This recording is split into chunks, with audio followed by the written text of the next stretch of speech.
అమ్మ, లలితాదేవి కూర్చున్న ఆసనం గురించి చెప్పండి. హ్మ్. అంటే శివుణ్ణే ఆసనంగా చేసుకొని కూర్చుంటుంది. 4 కోళ్ళు. అయితే బ్రహ్మాది దేవతలు, గణపతి అందరూ కూడా అలా చుట్టూగా ఉంటారనమాట. అంటే పక్కగా ఉండాలి కదా! మరి అలా ఉండడంలో ఉన్న ఆంతర్యం ఏంటి? పంచప్రేతాసనాసీన పంచబ్రహ్మ స్వరూపిణి. పంచప్రేతాలు ఉన్న ఆసనం మీద ఆవిడ కూర్చోగానే ఈ చైతన్య శక్తి ఎప్పుడైతే వాళ్ళలో వెళ్ళిందో అప్పుడు వాళ్ళు బ్రహ్మల కింద మారుతున్నారు. అప్పటి వరకు వాళ్ళు ఎలా ఉన్నారు?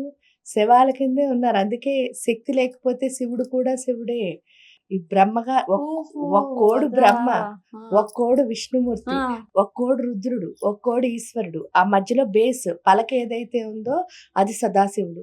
ఇవేమిటి అంటే మళ్ళీ శరీరం అన్నది పంచభూతాలతో నిర్మితమైంది.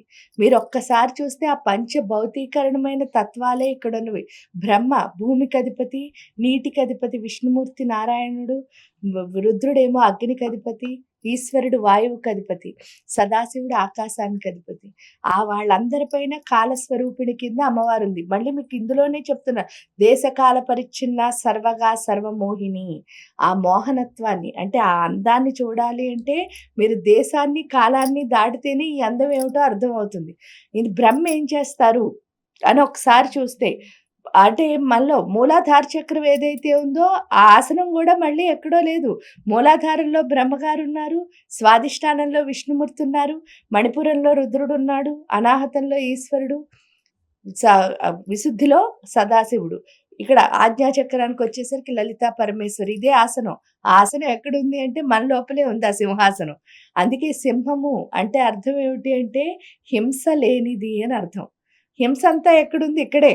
ఏంటంటే మన ఎమోషన్స్‌తో మనం ఏం చేస్తున్నాం? ఇంబాలెన్స్ అయి దెబ్బలాడుకుంటున్నాం. ఈ ఎమోషనల్ ఇంబాలెన్స్ ఏదైతే ఉందో అది పోవడానికే ఈ పంచ ప్రేతాల్ని బ్రహ్మల కింద మార్చుకోవడం. ఆవిడ చైతన్య శక్తిని నింపుకోవడం.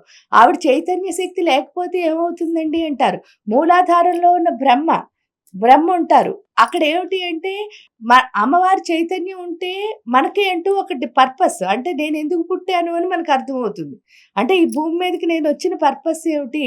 ఎందువల్ల అంటే ఈ భూమి మీదకి ఏదొచ్చినా సరే స్త్రీ, పురుషుడు, చెట్టు, పిల్ల, మేక లేకపోతే కుక్క ఏదొచ్చినా ఒక పర్పస్‌తోనే వస్తుంది. ఆ పర్పస్ ఏంటో తెలుసుకున్నా మనం ఏమవుతాం? చాలా గొప్పవాళ్ళ కింద మారుతాం. అదే కనుక మూలాధారంలో అమ్మవారి యొక్క శక్తి అంటే ఇది ప్రేతమా లేకపోతే బ్రహ్మ అని చూసుకోవడానికి. ప్రేతం అయితే ఏమిటి అనంటే మనలో చాలా బద్ధకం, అనుమానాలు ఇవన్నీ ఉంటాయి. సో, అందువల్ల ఏం చేస్తున్నామంటే ఈ పంచప్రేతాసనాసీన పంచబ్రహ్మ స్వరూపిణి అని 10 సార్లు అనడంలో ఇక్కడ ఈ చైతన్యాన్ని మనం పెంచుకుంటున్నాం. అసలు ఆ బ్రహ్మగారు కనుక మనకి అంటూ ఒక డెస్టినీ ఏదైతే ఉందో అదే మన purpose of life, secret of the creation ఏదైతే ఉందో అది మనకి ఎప్పుడైతే ఇస్తూ ఉంటే ఏమవుతోంది అని ఒకసారి ఆలోచిస్తే భూమాతకున్న లక్షణం ఏమిటో చూడండి మీరు. భూమాతకున్న లక్షణం ఏమిటి అంటే 1 ఓర్పు, 2 నేర్చుకునే లక్షణం. అంటే ఇక్కడ ఏం నేర్పిస్తున్నారు? నువ్వు నేర్చుకుంటూ కనుక ఓర్పుగా నేర్చుకుంటే ఏమవుతావు? చాలా గొప్పగా ఎదుగుతావు అని చెప్పేసి భూమి మనకి నేర్పిస్తోంది. బ్రహ్మగారు మన పర్పస్ ఏంటో తెలియచేస్తున్నారు. మనలో ఉన్న అనుమానాలు అందుకే బ్రహ్మకి భార్య మీరు చూస్తే సరస్వతి అమ్మవారు. సరస్వతి అమ్మవారు ఏంటి మనకి జ్ఞానం ఇవ్వడం అంటే మనలో ఉన్న శంఖలన్నిటినీ వదిలిచ్చేస్తుంది. ఎప్పుడైతే మనలో ఉన్న అనుమానాలన్నీ పోయాయో మన డెస్టినీ మనకొస్తుంది. అది శక్తివంతం అవ్వడం అంటే. ఇంకా స్వాదిష్టాన చక్రానికొచ్చేసరికి అమ్మవారి ఆసనం మీద కూర్చునుంటేనే మనం ఎలా ఉంటాం? గొప్పగా ఉంటాం. ఆ ఆసనం మీద నుంచి ఆవిడ లేచింది అంటే ఇక్కడ వచ్చేది ఏమిటి అంటే ప్రళయమేను. ఎందుకు అంటే ఇంకా ఈ సృష్టిలో వ ఎవరైతే ఆ బ్రహ్మ, విష్ణు, మహేశ్వరుడు వీళ్ళందరూ ప్రేతాలయిపోయారో ఇంక మనమేముంటాం? మనం గూడా అదే స్థితి. అప్పుడు విష్ణుమూర్తి స్వాధిష్టానంలో ఉన్నారు. వారి నీరు యొక్క తత్వం. ఒక్కసారి నీటిని మీరు గమనిస్తే అది ఎప్పుడు ఏమవుతుంటుంది? పారుతూ వెళ్ళిపోతూ ఉంటుంది. అంటే పాతది వెళ్తోంది, కొత్తది వస్తోంది. అంటే ప్రతి క్షణం నువ్వు చేస్తున్న పనిలో కొత్తదనాన్ని క్రియేట్ చేయడం అన్నది నేర్పిస్తాడు విష్ణుమూర్తి. ఎప్పుడైతే క్రియేట్ చేయడం వచ్చిందో నీకు ఆ ఫ్లోయింగ్ ఎనర్జీ అంటారు చూడండి. ఆ ఫ్లోయింగ్ ఎనర్జీ అన్నది వచ్చిందో బోలెడన్ని లీడర్‌షిప్ క్వాలిటీస్ ఇచ్చేదెవరు అంటే విష్ణువు. అంటే వాటర్‌కున్న లక్షణం flowing energy plus new creation. అంటే ప్రతి దాంట్లోంచి కొత్తదనాన్ని, నువ్వు చేస్తున్న పనిలో కొత్తదనాన్ని చూపించే శక్తి మనకిచ్చేది ఎవరు అంటే విష్ణుమూర్తి. తర్వాత రుద్రుడు, అగ్ని. అగ్నితత్వం ఏమిటి అంటే అగ్ని చూడండి, ఒక చోట ముట్టుకుందనుకో ఎక్కడా ఆగదు. అది అలా కలుపుకుంటూ వెళ్ళిపోతుంది. ఇక్కడ ఈ అగ్ని ఏం నేర్పిస్తుంది అంటే ఒకదాని నుంచి ఒకదాని నుంచి ఒకదాని నుంచి అంటే ప్రతి ప్రకృతిలో ఉన్న ప్రతి పదార్థంతోనూ మనం కలవడం నేర్పిస్తాడు రుద్రుడు. అయితే ఇక్కడ ఒక డౌట్ ఏంటంటే అమ్మ, ఇంతకు మీరు అన్నారు కదా ఉమ్. పంచభృత సనాసిన పంచబ్రహ్మ స్వరూపిణి అని. ఉమ్. ఇప్పుడు దేవతలు అంటే ఒక దైవ స్వరూపాలు. ఉమ్. అసలు వాళ్ళు ప్రేతాలుగా ఎందుకు మారారు? ఎందుకు మారారు అని అంటే మనలో ఉన్న నిర్జీవమైన ఇప్పుడు చూడండి, చనిపోవడం చచ్చిపోవడం కాదు, అంటే డెడ్ బాడీ అంటే ఆవిడ శక్తి ప్రసరించినంత సేపే ఇదంతా. అంటే ఈ సృష్టి అంతా ఎవరి నుంచి వచ్చింది? పరమేశ్వర్ నుంచి. ఆ శక్తి మనలో ప్రసరించినంత సేపే అంటే ప్రాణశక్తి రూపంలో ఎవరున్నారు? అమ్మే ఉంది. ఇంక దేవతలు అన్నా కూడా ఇప్పుడు ఆవిడ ఆ శక్తిని మొత్తం ఈ సృష్టిని అంతటిని మళ్ళీ వెనక్కి తీసేసుకుంది, లయం చేసేద్దాం అనుకుంది అనుకోండి. ఇంక మరి వీళ్ళు కూడా ఇంక ఈ దేవతలు ఎవరు ఉండరు. ఈ సృష్టి మొత్తానికి ఉండేది ఎవరు? పరమేశ్వర్ ఒక్కతే. మళ్ళీ ఆవిడ కాలన్నప్పుడు రీక్రియేషన్. వాళ్ళు ప్రేతాల కింద మారడం అంటే ఏంటి అంటే మనలో ఉన్న శక్తిహీనతే.